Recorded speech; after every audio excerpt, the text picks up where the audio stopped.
ওই দেখুন বন্ধুরা, আমাদের বাড়িতে একটা পুচকে এসছে, ওকে নিয়ে এসেছি দোকান থেকে, কেননা কালকে তো খুব বৃষ্টি হয়েছিল, আবার কালকে নিয়ে যাব। তো খুবই ভালো, খুবই দুষ্টুমি করছে না একটু।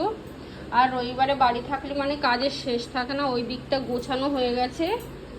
এখন সব মেঝেটা শুধু ঝাড় দিতে হবে, সব খাট গোছানো হয়ে গেছে। ওই দেখুন ও খেলা করছে কেমন, ওদিকে সব গোছানো হয়ে গেছে। আর এইগুলো এবার গুছিয়ে গুছিয়ে রাখবো, কেন একটা তেলের প্যাকেট ফেটে গেছে। এখন জিরে বের করতে যে একটু সময় পাই না যে আলাদা আলাদা করে রাখবো সব মাস খাবারের বাজারগুলো। এখন কিচেনটা তো খুব অবস্থা খারাপ, কেননা রান্না করছি এখন। এখন কটা বাজে, 3টে বেজে গেছে। এই যে দেখুন না, মশলা দিয়েও সময় পাচ্ছি না, বাকি মশলা করব সব এইখানে। সব এই একটা গরম মশলা প্যাকেট, তোমার মেয়েদের বাজার করতে বারণ করবো।